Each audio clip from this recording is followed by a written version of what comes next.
తాకట్టులో ఉన్న బంగారాన్ని విడిపించి ఆ రోజున్న మార్కెట్ ధర కట్టి మిగిలిన డబ్బును మీకు అందిస్తుంది కొమ్మూరి గోల్డ్. నమస్తే సార్. నమస్తే మా. సార్, నిద్రలేమి, ఇన్సోమ్నియా, ఈ సమస్యతో బాధపడిన వాళ్ళు నిజంగా ఎవరు లేరు అంటే ఆశ్చర్యపోవాల్సిన అవసరం లేదు సార్. ప్రతి చిన్న పిల్లల దగ్గర నుంచి కూడా నాకు తెలిసి ఈ ప్రాబ్లమ్ ఫేస్ చేసే వాళ్ళు ఉంటారు. అది మొబైల్ కారణమా, లేకపోతే ఒత్తిడి కారణమా, లేదంటే వర్క్ ప్రెషర్, ఇవన్నీ ఏమున్నా కానీ ఈ సమస్యను తగ్గించుకోవాలంటే మన ఆయుర్వేదిక్లో ఏదైనా మంచి ఫార్ములా ఒకటి గట్టిగా ఉంటే దానికి సంబంధించి వల్ల ఇంకోసారి రాకుండా ఉండాలి అని అంటే ఏ విధంగా జాగ్రత్తలు తీసుకోవాలి, అసలు ఏం ఫార్ములా ఉంది సార్? గన్ షాట్ ఫార్ములా చెప్తాను చూడండి. మంచి దాల్చిన చెక్క అవసరం అయితే దాల్చిన చెక్క మనం విచారించేసి మందపాటి దాల్చిన చెక్క అయితే ఔషధ గుణాలు బాగుంటాయి. కల్తీమయం అని చెప్పేసి చాలా దాల్చిన చెక్కలు కూడా కొన్ని లిక్విడ్స్ ముంచేసి రకరకాల చెక్కల్ని మనకు దాల్చిన చెక్క పేరుతో అమ్ముతున్నారు అనమాట. అలా కాకుండా దొరికితే సిలోన్ దాల్చిన చెక్క అని చెప్పేసి మంచిగా దొరుకుతుంది. అది లేకపోతే మిగతా దాల్చిన చెక్కలు కూడా మంచిగా దొరుకుతున్నాయి. కొంచెం విచారించాలి. ఇప్పుడు డిపార్ట్మెంటల్ స్టోర్స్లో అట్లా కొంచెం రిపీటెడ్ వాటిల్లో మంచి దాల్చిన చెక్కలు దొరుకుతున్నాయి. సో దాల్చిన చెక్క తెచ్చుకొని చిన్న చిన్న ముక్కలుగా చేసేసి దంచి పౌడర్గా తయారు చేసుకొని ఒక 20 grams దాల్చిన చెక్క పొడి తీసుకోవాలి. అదేవిధంగా జాజికాయలు మనం లావుపాటి జాజికాయలు గట్టిగా దృఢంగా ఉండేటువంటి పరిస్థితి ఉండేటువంటి జాజికాయలు మనం వేరు తెచ్చుకొని దంచేసి చూర్ణంలాగా తయారు చేసుకొని ఒక 5 grams జాజికాయల చూర్ణం తీసుకోవాలి. మూడవ పదార్థంగా జాపత్రి, అది కూడా మనకు మార్కెట్లో దొరుకుతుంది.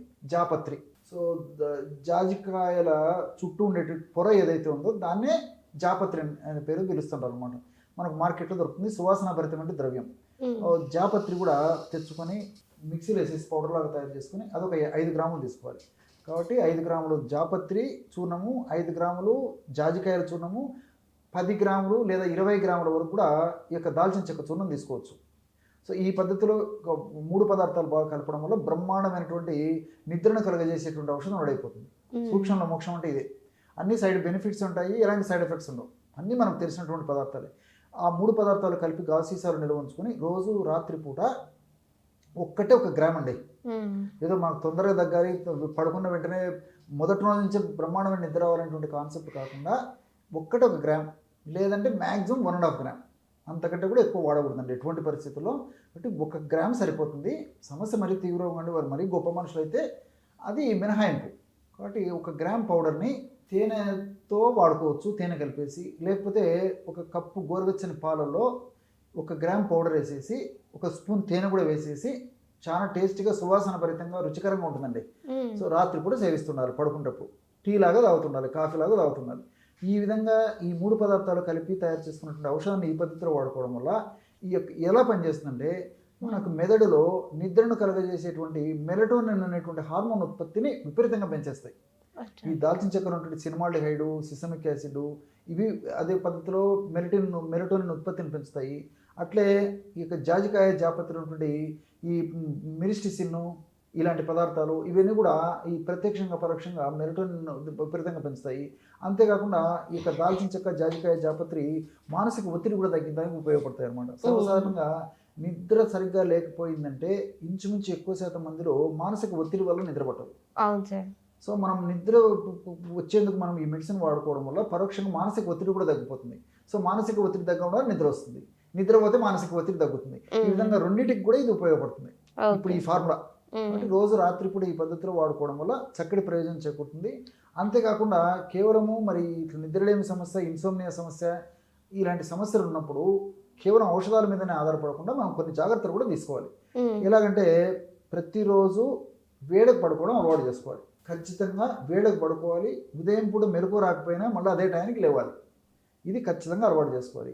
రాత్రిపూట తీసుకునే డిన్నర్లు కూడా తేలికపాటి ఆహారాన్ని, ఈజీగా జీర్ణమయ్యేటువంటి ఆహారాన్ని, ప్రకృతిలో దొరికేటువంటి ఆహార పదార్థాలు ప్రధానంగా మనం తీసుకోవాలన్నమాట. అంటే డ్రై నట్స్ నానబెట్టి తీసుకోవడము, డ్రై ఫ్రూట్స్ అవసరాన్ని బట్టి నానబెట్టి తీసుకోవడము, అదేవిధంగా వెజిటబుల్స్, తర్వాత సీజనల్ ఫ్రూట్స్ ఇలాంటివన్నీ కూడా రాత్రిపూట డిన్నర్లో ప్రధానంగా ఇవే ఎక్కువ వాడడానికి ప్రయత్నం చేయాలి.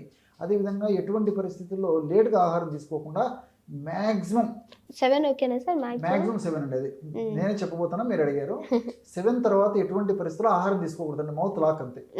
నెక్స్ట్ డే మార్నింగ్ 8 o'clock వరకు కూడా మౌత్ లాక్, లేచేంత వరకు అసలు ఏం ముట్టుకోకూడదండి.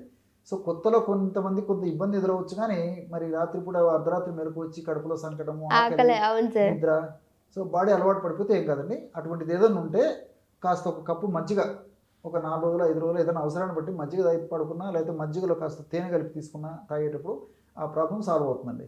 సో మన బాడీకి ఈ పద్ధతులు అలవాటు చేయడం వల్ల మీరు చాలా ఆశ్చర్యపోతారు. ఒక 15 రోజులు కానీ నెల కానీ రెగ్యులర్గా చేస్తే ఇంకా ఈ మెడిసిన్ అవసరం లేకుండా కూడా చక్కటి నిద్ర మన సొంతం అవుతుంది. ఇది నేను చెప్పినటువంటి గొప్పతనం. చాలా అద్భుతంగా పనిచేస్తుంది, చాలామందికి తెలియదు.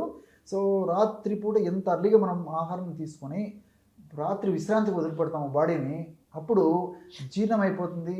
బాడీ జీర్ణానికి సంబంధించి బాడీ ఎక్కువ ఫైట్ చేయాల్సి వస్తుంది అనమాట మనం తీసుకున్న ఆహార పదార్థాన్ని. ఎప్పుడైతే దాని పని అయిపోయిందో అది రెస్ట్ మోడ్లోకి వెళ్ళిపోతుంది. రెస్ట్ మోడ్లోకి వెళ్ళిపోతే మనకు నిద్ర బాగా వచ్చేస్తుంది. అంతే కదండి. ఓ 3 అవర్స్కి అంతా బాడీ తీసుకున్న ఆహారం జీర్ణం కావడము, ఇతర భాగాలకు స్ప్రెడ్ వ్యాపించడం ఇదంతా జరిగిపోతుంది. సో బాడీ రెస్ట్లోకి వెళ్ళిపోతుంది అనమాట. దేహానికి కూడా పెద్ద వర్క్ ఉండదు. సో మంచి నిద్ర మన సొంతం అవుతుంది. సో మంచి హార్మోన్స్ ప్రొడ్యూస్ అయిపోతాయి దానివల్ల. అదేవిధంగా ఉదయం లేచిన తర్వాత కూడా యాక్టివ్గా, హుషారుగా, ఉత్సాహంగా, ఉల్లాసంగా ఉండేటువంటి పరిస్థితి ఏర్పడుతుంది. సో మల్టిపుల్ బెనిఫిట్స్ ఉంటాయి అన్నమాట. అంతేకాకుండా ఇక్కడ మరొకటి కూడా ఏం చేయాలంటే, ఈ యొక్క ఔషధాన్ని వాడుతూ కూడా మంచి నిద్ర మనం సొంతం కావాలంటే ఒక చిన్న ఎక్సర్సైజ్ కూడా గత కొన్ని వీడియోలో కూడా నేను చెప్పడం జరిగింది. చాలా మంది మిస్ అయితే అయ్యిండొచ్చు కాబట్టి మళ్ళీ కూడా ఒకసారి చెప్తాను. దీనికి ఒక చిన్న mind game or mind exercise ఏదని అనుకోండి, అది చెప్తాను చూడండి. 1 నుంచి 100 వరకు మనసులో అనుకోవాలి. 1 2 3 4 కళ్ళు మూసుకోవాలి. 1 నుంచి 100 వరకు అనుకోవాలి. తర్వాత మళ్ళీ 100 నుంచి బ్యాక్ రావాలి. 99 98 97 96 95 94 93 ఈ విధంగా రావాలి.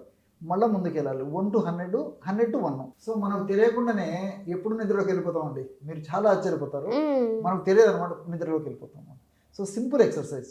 సో ఇది పాటించాలి. అదే నేను చెప్పినట్టంటే వేళకు ఆహారం తీసుకుంటుండాలి.